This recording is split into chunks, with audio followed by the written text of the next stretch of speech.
I was staring at my phone, my hands shaking so violently I almost dropped it. The email subject line read, "Urgent, Employee Misconduct Investigation."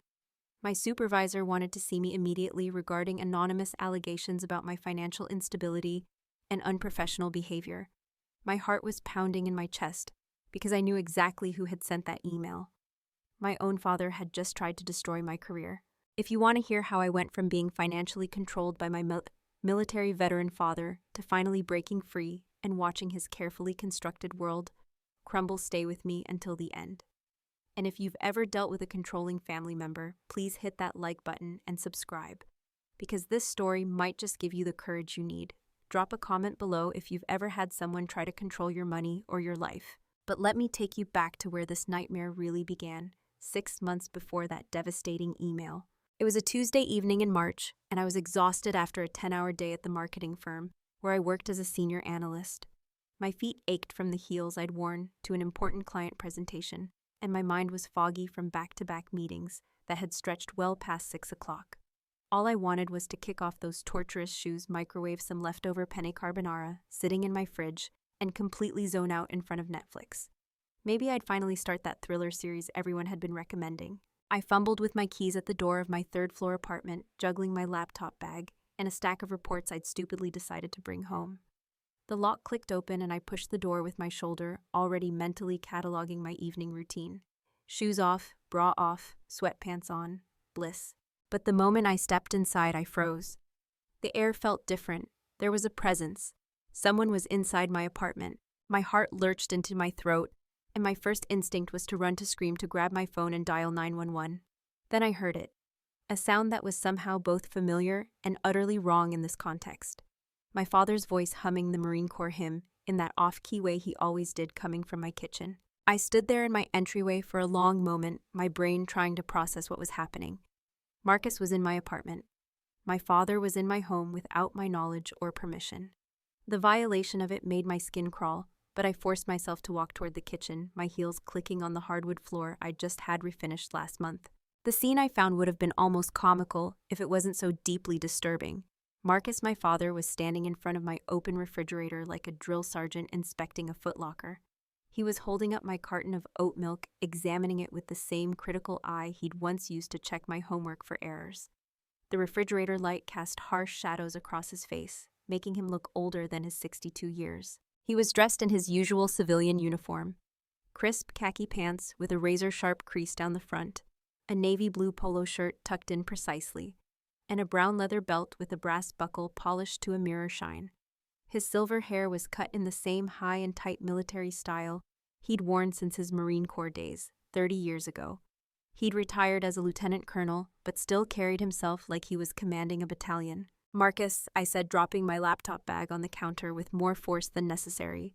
"What are you doing here?" He didn't even turn to look at me.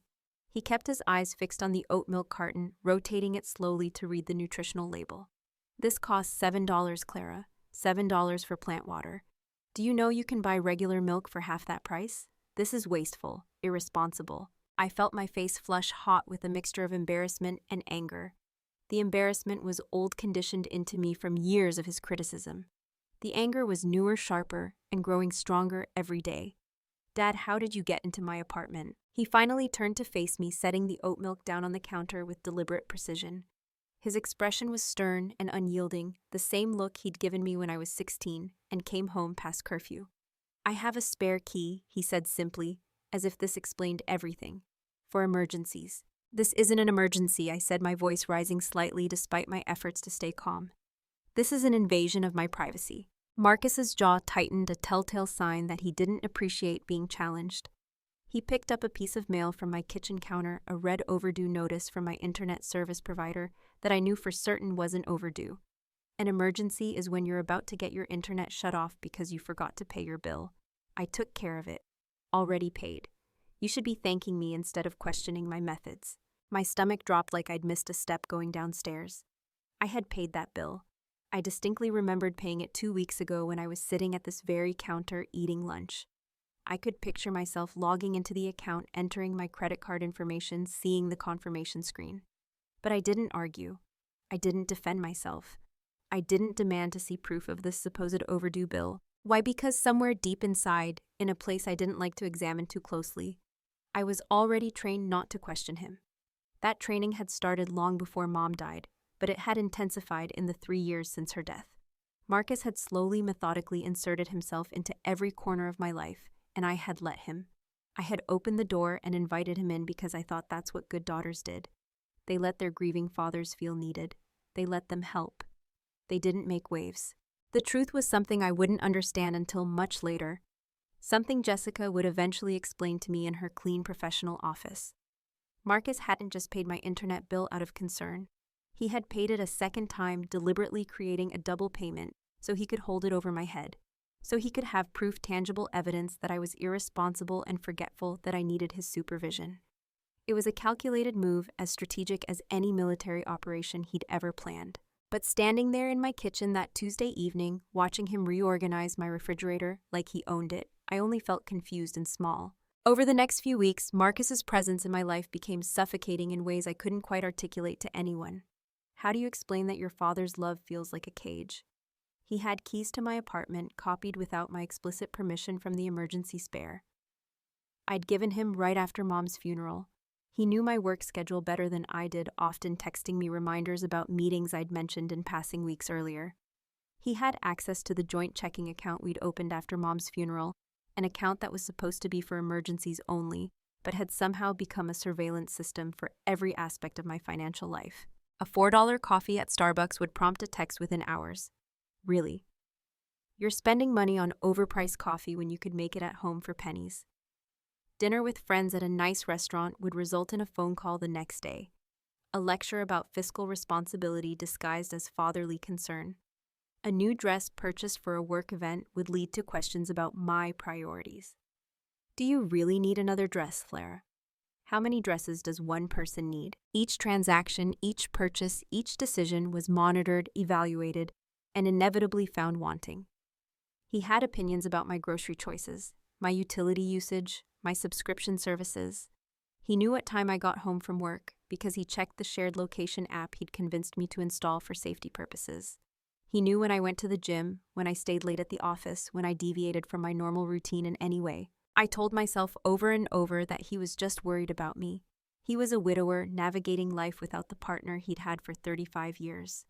He'd spent his entire adult life in the military, where control and discipline weren't just values, but survival skills. Structure was how he made sense of the world. This was just how he showed love. This was just grief expressing itself in the only way he knew how. Right? Then came the Thursday dinner that changed everything. Every Thursday, I met Marcus at Romano's, a small Italian restaurant near his house. It was our tradition, started after Mom's death, as a way to stay connected. I usually dreaded these dinners, but that particular Thursday in late April, I arrived feeling genuinely excited for the first time in months. I had just received incredible news at work. After 2 years of relentless effort, I had been promoted to senior marketing strategist, and with the promotion came a substantial bonus of $15,000. I had plans for that money. I wanted to enroll in an advanced certification program in digital marketing analytics that would cost about $8,000. It was an investment in my future, in my career, in myself. Marcus was already seated when I arrived, a leather portfolio on the table in front of him. He always brought that portfolio to our dinners, filled with financial statements, bills, and spreadsheets tracking my spending habits. I have amazing news, I said, sliding into the booth across from him, unable to contain my smile. He looked up from the menu, his expression neutral. What's that? I got promoted. Senior marketing strategist. And I'm getting a $15,000 bonus. I waited for congratulations, for pride, for any sign of happiness. Instead, Marcus set down his menu and folded his hands on top of his portfolio. His face remained impassive. That's good, he said flatly. When do you receive the bonus? Next week. Direct deposit. Perfect, he said, opening his portfolio and pulling out a pen. You'll transfer it to our joint account, and I'll invest it in a solid index fund. You're still too young to make these kinds of financial decisions on your own. I've been managing money since before you were born. I felt like I'd been slapped. Wait, what, Dad? That's my bonus. I earned it. I have plans for it. Marcus's eyes hardened. What plans? I'm enrolling in a certification program. It's going to help me advance even further in my career. He let out a short, dismissive laugh. A certification program, Clara. Those are scams designed to take money from naive people who think a piece of paper will change their lives. You need to think long-term. Retirement, investments, security. But this is my career, I protested weakly. It's important to me. What's important, Marcus said, his voice dropping into that cold, authoritative tone I'd heard him use when he talked about his time as a commanding officer, is that you stop making emotional decisions and start making logical ones. Your plans are based on feelings. My plans are based on 40 years of experience. This discussion is over. Transfer the money next week. He picked up his menu again as if the matter was settled. I sat there feeling small, invisible, and powerless. The excitement I'd felt just minutes before had evaporated, replaced by a familiar sense of suffocation. That night I lay in bed, unable to sleep. Marcus's words echoing in my head. Emotional decisions. Too young. This discussion is over. I was 31 years old, successful in my career, financially stable, and yet my father still treated me like I was a teenager who couldn't be trusted with her own allowance. But I did what I always did. I convinced myself he meant well. He was trying to protect me. And maybe he was right. Maybe I was being emotional. 2 weeks later, everything shifted again. Ben Morrison was a colleague in the sales department, someone I'd worked with on several cross-functional projects. He was kind, funny, and had asked me to dinner 3 times before I finally said yes. I had been hesitant because dating felt like something I needed permission for, which I realized was deeply messed up for a grown woman. But after the bonus incident, I needed something good in my life. I needed to feel like a normal person who could go on a normal date. We went to Lucia's, an upscale Italian restaurant downtown. Ben was charming and attentive. We talked about everything except work. For 2 glorious hours, I felt free. I felt like Clara the person, not Clara the daughter who needed constant supervision. I used my personal credit card to split the check with Ben, not thinking anything of it. It was my money, my card, my decision. The next morning, I woke up to 17 missed calls from Marcus and a series of increasingly aggressive text messages. The final one read, "Call me immediately." My hands were shaking as I dialed his number. He answered on the first ring. "I see you were at an expensive Italian restaurant last night, Luigia's. $93 for your half of the meal. Want to explain that?" I felt my face burn with humiliation and anger. "How do you know where I was? We have a joint credit card account, Clara. I monitor it for fraudulent activity." This seemed suspicious. "I was on a date," I said, my voice barely above a whisper. "A date," he repeated, his tone dripping with disdain. "I hope this man makes enough money to support your expensive tastes, because clearly you don't understand the value of $1. I couldn't speak. I was so mortified, so angry, so trapped that words wouldn't come. "We need to talk about your spending habits," Marcus continued. "I think you're spiraling. Maybe we should consider having you see someone, a therapist. Or maybe I should take over your accounts entirely until you get this under control." He hung up before I could respond. I sat on the edge of my bed, my phone still pressed to my ear, and something inside me cracked. Not broke, just cracked. Enough to let a sliver of clarity through. That afternoon, Ben stopped by my desk. He looked concerned. "Hey, is everything okay? You seemed a little distracted last night after that phone call." I had forgotten that Marcus had called in the middle of dinner, that I'd stepped away to answer it, that I'd come back to the table visibly shaken. Ben had noticed. Of course he had noticed. "I'm fine," I lied. "Just family stuff." He didn't look convinced, but he didn't push. "If you ever need to talk, I'm here." I nodded, not trusting myself to speak. That night, I did something I had never done before. I Googled financial abuse. What I found made my blood run cold. Every single article, every single checklist, every single warning sign described my relationship with Marcus. Monitoring your spending, demanding access to your accounts, using money to control your behavior, making you feel incompetent to manage your own finances, sabotaging your independence. I sat in my dark apartment, the glow of my laptop screen illuminating my face, and I finally admitted the truth to myself. My father wasn't protecting me. He was controlling me, and it had to stop. The next day, I took my lunch break and walked 6 blocks to the office of Jessica Morales, an attorney who specialized in family law and financial matters. A friend from college had recommended her years ago, and I'd kept her card in my wallet without really knowing why. Now I knew. Jessica's office was modern and professional, all glass and clean lines. She was in her mid-40s with sharp eyes and an air of competence that immediately put me at ease. I sat across from her desk and told her everything: the joint accounts, the monitoring, the spare key, the constant criticism. the way Marcus had tried to take control of my bonus, the phone call during my date. As I spoke, Jessica took notes, her expression growing more serious. When I finished, she set down her pen and looked at me directly. Clara, what your father is doing isn't just controlling. It has elements of financial abuse, and some of his actions may violate privacy laws. The fact that he's monitoring your credit card without your explicit ongoing consent, that he's entering your home without permission, that he's attempting to coerce you into giving him control of your earnings, these are serious issues.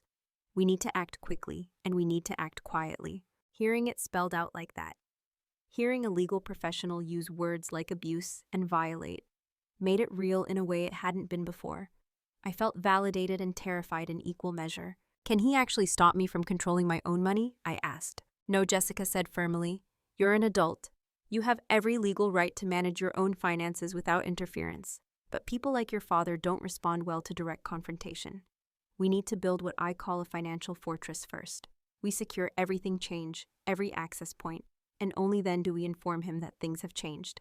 Over the next week, I executed Jessica's plan with military precision, which felt grimly appropriate given who I was up against. First, I opened a new checking and savings account at a completely different bank, one Marcus had no connection to.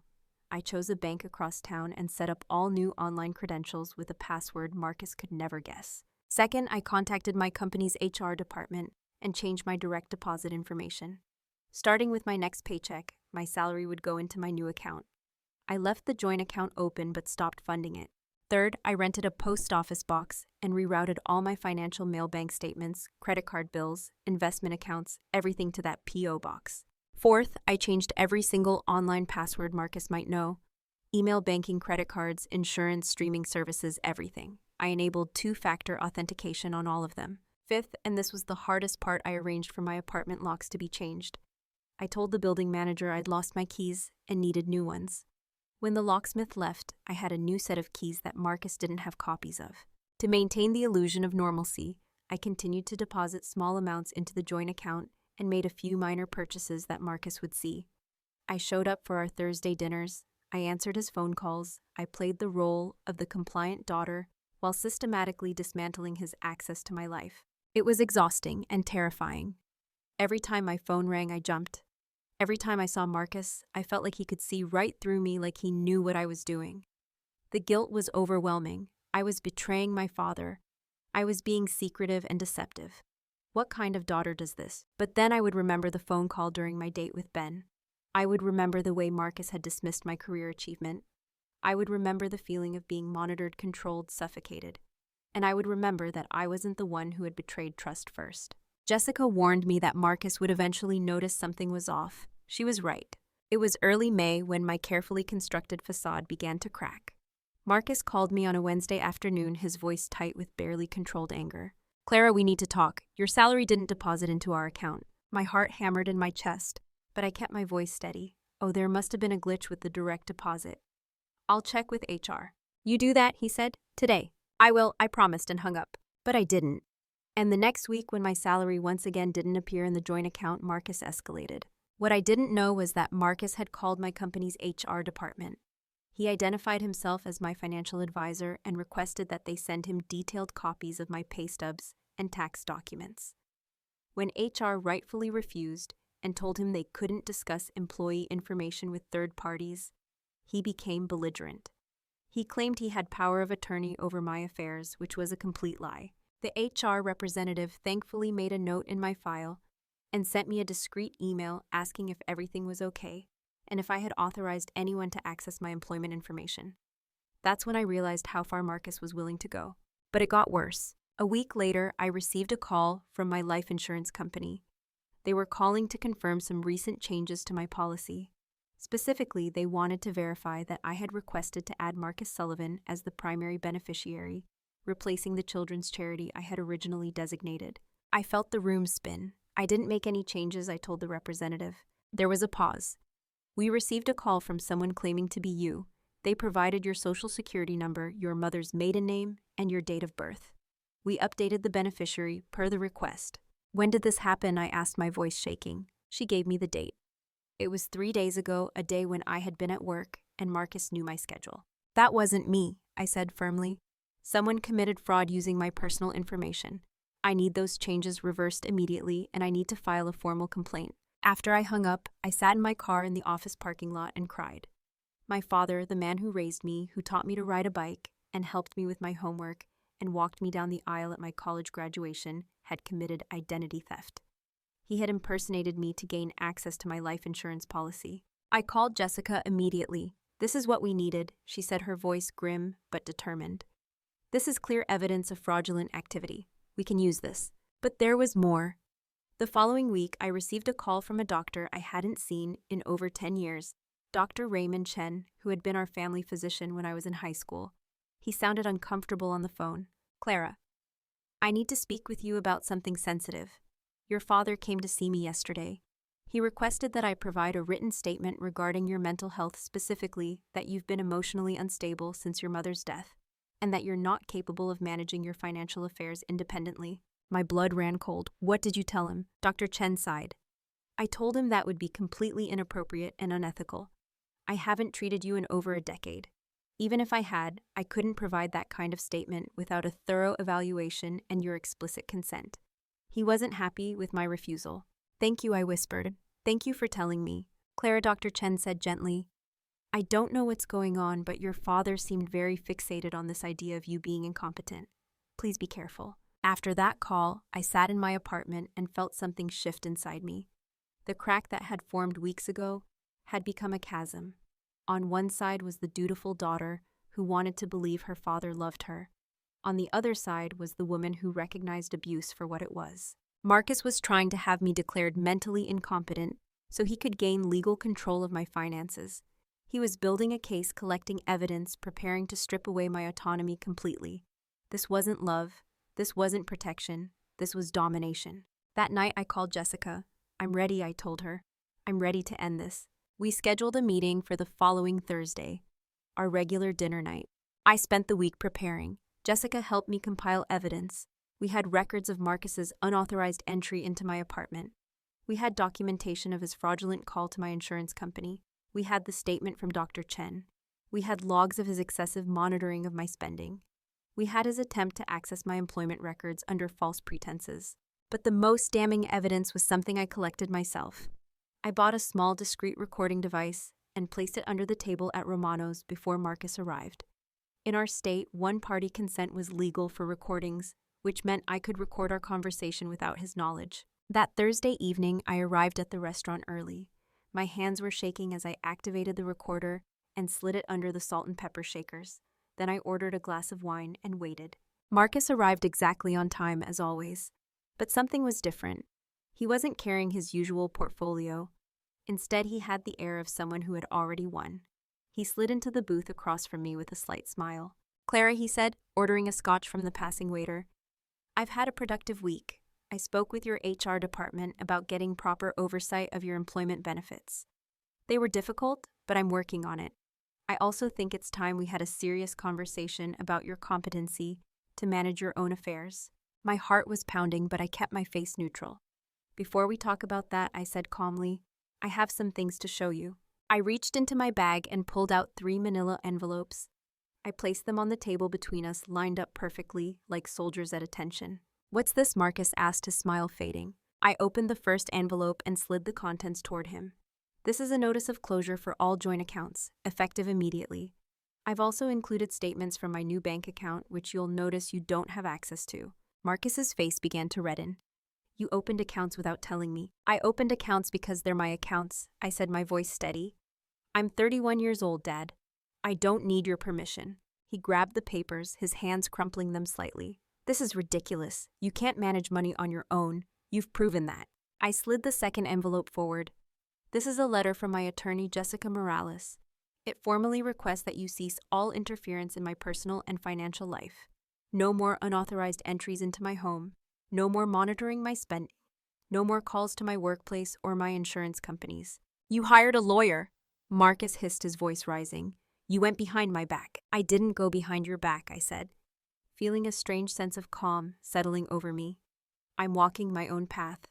The path Mom always wanted me to walk." "Don't you dare bring your mother into this," he snapped. I opened the third envelope slowly, deliberately. "Mom left me money in her will." Did you know that she left me a separate account that you couldn't touch? And she left me a letter. I pulled out a photocopy of my mother's handwritten letter, the one I'd found in her safety deposit box, after her death, but had been too afraid to read until now. I read it aloud, my voice wavering but clear. Your father is a good man, but he only knows control. I know freedom. Don't ever let him take your strength away. Build your own life. Make your own choices. I believe in you even if he struggles to. Marcus's face went through a series of expressions, shock, hurt, and then rage.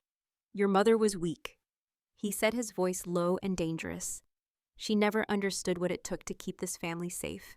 If it wasn't for me, you two would have had nothing. No stability, no security, nothing. The words hung in the air between us. I had always suspected Marcus thought of Mom's gentle nature as weakness, but hearing him say it out loud was devastating. I reached into my pocket and pulled out a small USB drive. I slid it across the table. On this drive are recordings of your phone calls. The one to my HR department where you falsely claimed to be my financial advisor. The one to my insurance company where you impersonated me. Jessica says these constitute fraud and identity theft. Both are criminal offenses. Marcus stared at the USB drive like it was a live grenade. I leaned forward. You called me incompetent. You tried to control every aspect of my life. You violated my privacy, my boundaries, and my trust. You even tried to get a doctor to declare me mentally unstable, all so you could maintain control. I stood up, gathering the envelopes. I'm done, Dad. I'm done being treated like I'm not capable of living my own life. You can keep your opinions about my spending. You can keep your lectures about fiscal responsibility, but you will not have access to my accounts, my home, or my personal information ever again. I left a $100 bill on the table to cover both meals and walked out of Romano's without looking back. My legs felt like jelly, my heart was racing, but I felt lighter than I had in 3 years. Over the next few days, Marcus tried everything to regain control. He called me 67 times. I didn't answer. He sent emails ranging from apologetic to threatening. I forwarded them all to Jessica. He showed up at my apartment building, but the new locks kept him out, and the doorman who I'd briefed on the situation turned him away. Then he got creative. He called my Aunt Carol, my mother's sister, and spun an elaborate story about how I was under the influence of bad friends and a greedy lawyer who was turning me against my family. Aunt Carol, bless her heart, called me in tears, begging me to reconcile with my father. I told her the truth, all of it. The monitoring, the control, the identity theft. By the end of the conversation, Aunt Carol was no longer crying for Marcus. She was furious at him. But Marcus's most vindictive move came 2 weeks later. I was called into a meeting with my supervisor and an HR representative. They showed me a printed email that had been sent anonymously to several people in upper management. The email claimed that I had serious personal financial problems that were affecting my job performance. It suggested that I was unstable and possibly embezzling company funds to cover my debts. It was completely false, and I knew exactly who had sent it. I took a breath and pulled out my phone. I'd prepared for this possibility. I'm going to share something with you that I hoped I wouldn't have to, I said. My attorney has advised me to document everything related to a family situation I've been dealing with. I showed them the timeline Jessica and I had created Marcus's unauthorized attempts to access my employment records, his fraudulent activities with my insurance company, his pattern of harassment. I also showed them the formal cease and desist letter Jessica had sent to Marcus just days before. This email is part of a harassment campaign by my father, I explained. He's retaliating because I've established financial independence from him.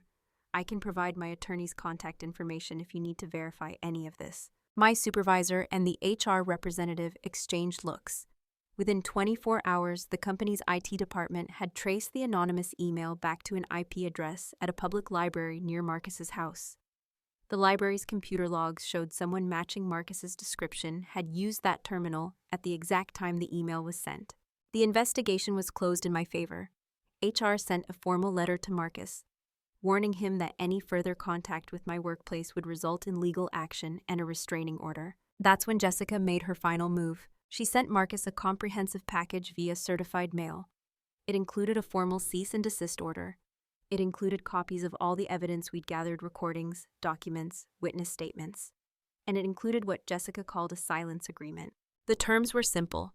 Marcus would immediately cease all contact with me, all monitoring of my finances, and all attempts to interfere in my life. In exchange, we would not file criminal charges for fraud and identity theft. We would not report his behavior to the Marine Corps Veterans Association, where he served on the board and prided himself on being a respected member. We would not go public with any of the evidence. But if he violated the agreement in any way, if he contacted me, if he tried to access my accounts, if he sent another email, all of that evidence would go directly to the district attorney's office and every organization he was affiliated with. For Marcus, a man who had built his entire identity on honor, discipline, and respect, the threat of public humiliation and legal consequences was devastating. His reputation meant everything to him. The thought of his fellow veterans knowing what he'd done, the thought of criminal charges, it was a worse punishment than any fine or jail time could be. He signed the agreement. For 3 weeks, I heard nothing. No calls, no emails, no surprise visits. The silence was eerie at first, and then it became peaceful. I changed my relationship status on emergency contacts. I updated my will. I made sure every single thread that connected Marcus to my life was severed. And slowly I began to breathe again. I started therapy with Dr. Amanda Price, a counselor who specialized in family trauma and recovery from emotional abuse. In our first session, I cried for an hour straight. In our second session, I started to get angry. In our third session, I started to understand that none of this was my fault. Ben and I went on a second date, and a third, and a fourth. I told him everything, and instead of running away, he listened. He understood. He never tried to fix me or tell me what to do. He just supported me.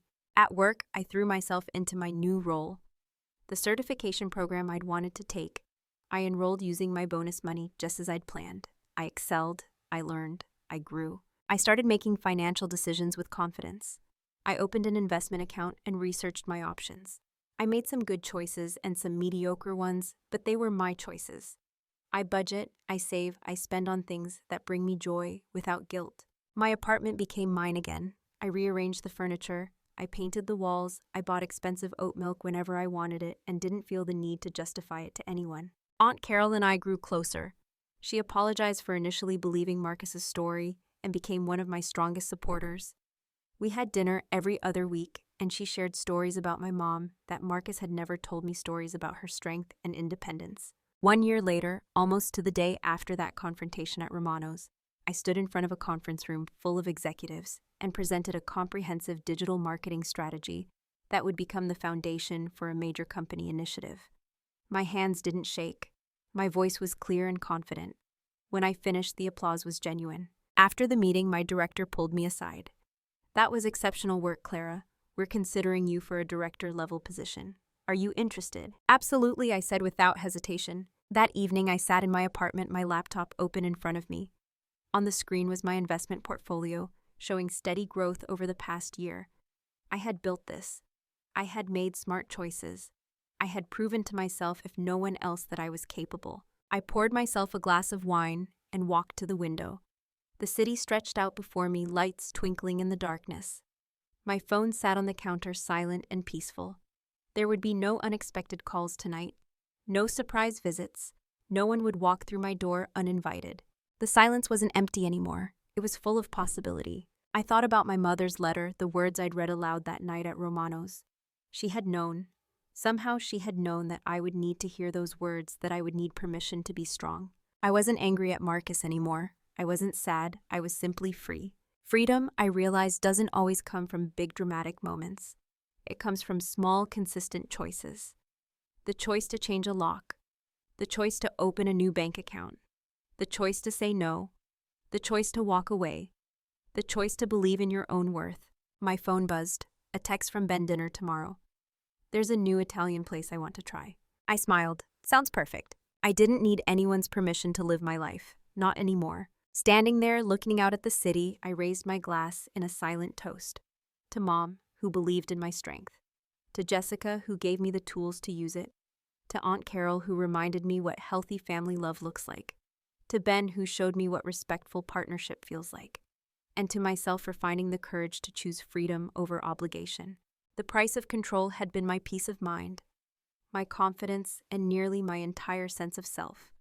But the cost of freedom, that was just fear, and I'd already paid that debt in full. Your past doesn't have to be your prison. Sometimes the people who claim to love you the most are the ones holding the key to your cell. and they'll never hand it over willingly. You have to take it. You have to change the locks. You have to build your own fortress and defend your right to exist on your own terms. Have you ever had to set boundaries with a family member who controlled your finances or life? Have you ever had to choose between family loyalty and your own well-being? Drop your story in the comments. And if this resonated with you, please hit that like button and subscribe. Your support means everything, and your story might be exactly what someone else needs to hear today.